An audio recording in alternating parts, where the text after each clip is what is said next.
A nonpartisan government scorekeeper projecting the House Republican health care bill would grow the ranks of the uninsured dramatically. And while average premiums, it projects, would eventually go down, that would largely be because many policies would offer fewer benefits and the costs for sicker people in this country could become unaffordable.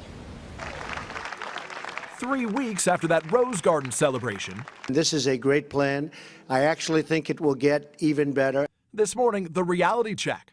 The nonpartisan Congressional Budget Office estimating the House Republican plan to replace Obamacare would leave 14 million more Americans uninsured next year. If the bill became law, over 10 years that number grows to 23 million.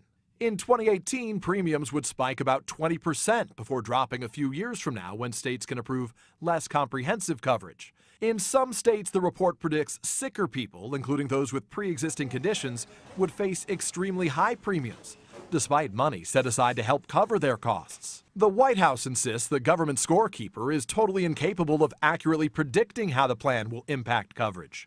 So who would save? The government, with Republicans touting $119 billion in estimated savings over the next decade. But this morning, with Senate Republicans crafting their own plan, Democrats are ramping up their opposition. This report ought to be the final nail in the coffin of the Republican effort to sabotage our health care system.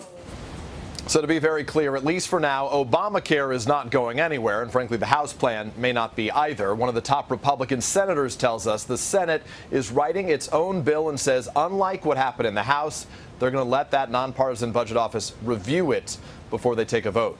Matt and Savannah. All right, Peter, thank you very much. Hello, Today fans. Thanks for checking out our YouTube channel. Subscribe by clicking that button down there and click on any of the videos over here to watch the latest interviews, show highlights, and digital exclusives.